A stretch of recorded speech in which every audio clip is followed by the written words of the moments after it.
Capítulo 2. Jesus e o Precursor. Após a famosa apresentação de Jesus aos doutores do Templo de Jerusalém, Maria recebeu a visita de Isabel e de seu filho, em sua casinha pobre de Nazaré. Depois das saudações habituais e dos desdobramentos dos assuntos familiares, as duas primas entraram a falar de ambas as crianças, cujo nascimento fora antecedido por acontecimentos singulares e cercado de estranhas circunstâncias. Enquanto o patriarca José atendia às últimas necessidades diárias de sua oficina humilde, entretinham-se as duas em curiosa palestra, trocando carinhosamente as mais ternas confidências maternais. O que me espanta, diz Isabel, com caricioso sorriso, é o temperamento de João, dado às mais fundas meditações, apesar da sua pouca idade. Não raro procurou inutilmente em casa para encontrá-lo quase sempre entre as figueiras bravas ou caminhando ao longo das estradas adustas, como se a pequena fronte estivesse dominada por graves pensamentos. Essas crianças, a meu ver, respondeu-lhe Maria, intensificando o brilho suave de seus olhos, trazem para a humanidade a luz divina de um caminho novo. Meu filho também é assim, envolvendo-me o coração numa atmosfera de incessantes cuidados. Por vezes, vou encontrá-lo a sós, junto das águas, e de outras, em conversação profunda com os viajantes que demandam a Samaria, ou as aldeias mais distantes, nas adjacências do lago. Quase sempre surpreendo-lhe a palavra caridosa que dirige às lavadeiras, aos transeuntes, aos mendigos sofredores. Fala de sua comunhão com Deus com uma eloquência que nunca encontrei nas observações dos nossos doutores, e constantemente ando a cismar em relação ao seu destino. Apesar de todos os valores da crença, murmurou Isabel convicta, nós as mães temos sempre o espírito abalado por injustificáveis receios. Como se deixasse empolgar por amorosos temores, Maria continuou. Ainda há alguns dias estivemos em Jerusalém, nas comemorações costumeiras, e a facilidade de argumentação com que Jesus elucidava os problemas que lhe eram apresentados pelos orientadores do templo nos deixou a todos receosos e perplexos. Sua ciência não pode ser deste mundo, vem de Deus, que certamente se manifesta por seus lábios amigos da pureza. Notando-lhe as respostas, Eleazar chamou a José em particular e o advertiu de que o menino parece haver nascido para a perdição de muitos poderosos em Israel. Com a prima a lhe escutar atentamente a palavra, Maria prosseguiu de olhos úmidos, após ligeira pausa.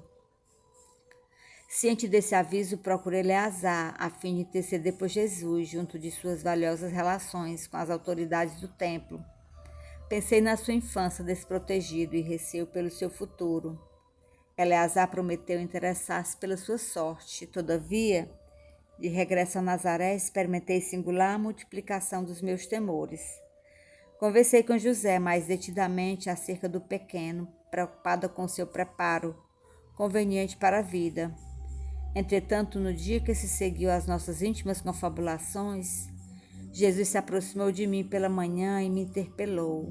Mãe, que queres tu de mim? Acaso não tenho testemunhado a minha comunhão com o Pai que está no céu? Altamente surpreendida com a sua pergunta, respondi-lhe hesitante. Tenho cuidado por ti, meu filho. Reconheço que necessitas de um preparo melhor para a vida. Mas como se estivesse em pleno conhecimento do que se passava em meu íntimo, ponderou ele. Mãe, toda preparação útil e generosa no mundo é preciosa. Entretanto, eu já estou com Deus. Meu Pai, porém, deseja de nós toda a exemplificação que seja boa. E eu escolherei desse modo a escola melhor. No mesmo dia, embora eu soubesse das belas promessas que os doutores do templo fizeram na sua presença a seu respeito, Jesus aproximou-se de José e lhe pediu, com humildade, o admitisse em seus trabalhos. Desde então, como se nos quisesse ensinar que a melhor escola para Deus é a do lar e a do esforço próprio, concluiu a palavra materna com singeleza. Ele aperfeiçoou as madeiras da oficina, empunha o martelo e o enxo, enchendo a casa de ânimo com a sua doce alegria. Isabel lhe escutava atenta a narrativa e, depois de outras pequenas considerações materiais, ambos observaram que as primeiras sombras da noite desciam na paisagem, acinzentando o sol sem nuvens. A carpintaria já estava fechada e José buscava a serenidade do interior doméstico para o repouso. As duas mães se entreolharam inquietas e perguntaram a si próprias aonde teriam ido as duas crianças. Nazaré, com a sua paisagem das mais belas de toda a Galiléia, é talvez o mais formoso recanto da Palestina. Suas ruas humildes e pedregosas, suas casas pequeninas, suas lojas singulares se agrupam numa ampla concavidade em cima das montanhas, ao norte do Esdrelon. Seus horizontes são estreitos e sem interesse, contudo, os que subam um pouco além, até onde se localizam as casinholas mais elevadas, encontrarão para o olhar assombrado as mais formosas perspectivas. O céu parece alongar-se, cobrindo um conjunto maravilhoso, numa dilatação infinita. Maria e Isabel avistaram seus filhos lado a lado sobre uma eminência banhada pelos derradeiros raios vespertinos. De longe afigurou-se-lhes que os cabelos de Jesus esvoaçavam ao sopro caricioso das brisas do alto. Seu pequeno indicador mostrava a João as paisagens que se multiplicavam à distância, como um grande general que desse a conhecer as minudências dos seus planos a um soldado de confiança. Ante seus olhos surgiam as montanhas de Samaria, o cume de Magedó, as eminências de Gibeé, a figura esbelta de Tabor, na qual mais tarde ficaria inesquecível o instante da transfiguração, o vale do rio sagrado do cristianismo, os cumes de Safed, o golfo de Calfa, o elevado cenário do Perel, num soberbo conjunto de montes e vales ao lado das águas cristalinas. Quem poderia saber qual a conversação solitária que se travara entre ambos? Distanciados do tempo, devemos presumir que fosse na Terra a primeira combinação entre o amor e a verdade, para a conquista do mundo. Sabemos, porém, que na manhã imediata, em partindo o precursor na carinhosa companhia de sua mãe, perguntou Isabel a Jesus com gracioso interesse: "Não queres ir conosco?" Ao que o pequenino carpinteiro de Nazaré respondeu, profeticamente, com inflexão de profunda bondade: "João partirá primeiro." Transcorridos alguns anos, vamos encontrar o Batista na sua gloriosa tarefa de preparação do caminho à verdade, precedendo o trabalho divino no amor que o mundo reconheceria em Jesus Cristo. João, de fato, partiu primeiro a fim de executar as operações iniciais para a grandiosa conquista. Vestido de peles e alimentando-se de mel selvagem, esclarecendo com energia e deixando-se degolar, em testemunho à verdade, ele precedeu a lição da misericórdia e da bondade. O mestre dos mestres quis colocar a figura franca e áspera do seu profeta no limiar de seus gloriosos ensinos, e por isso encontramos em João Batista um dos mais belos de todos os símbolos imortais do cristianismo. Salomé representa a futilidade do mundo, Herodes e sua mulher, o convencionalismo político e o interesse particular. João era a verdade, e a verdade na sua tarefa de aperfeiçoamento dilacera e magoa, deixando-se levar aos sacrifícios extremos.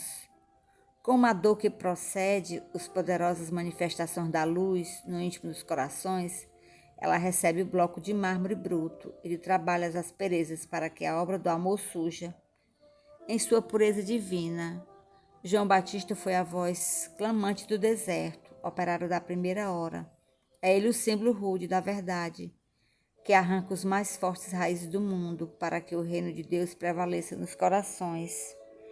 Exprimindo a austera disciplina que antecede a espontaneidade do amor, a luta para que se desfaçam as sombras do caminho, João é o primeiro sinal do cristão ativo em guerra com as próprias imperfeições do seu mundo interior, a fim de estabelecer em si mesmo o santuário de sua realização com Cristo. Foi por essa razão que dele disse Jesus: "Dos nascidos de mulher, João Batista é o maior de todos."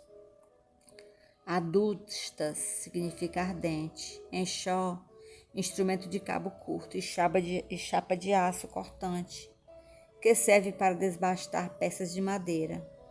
Batista, nome dado a João, precursor da Boa Nova do Cristo, filho de Zacarias e Isabel, Palestina, 28 ou 29 depois de Cristo, e foi quem batizou Jesus Cristo e o designou como Messias, ver Mateus capítulo 17, de 11 a 13, Marcos capítulo 9, versículo 13, Lucas capítulo 9, versículo de 7 ao 9. Herodes Antipas, 20 anos antes de Cristo, 39 depois de Cristo, julgou Jesus Cristo e mandou matar João Batista, nomeado tetrarca da Galileia e muito prestigiado pelo imperador Tibério. Construiu a capital de sua tetrarquia às margens do lago de Genezaré e chamou de Tiberíades, em homenagem ao seu protetor. Livro Boa Nova.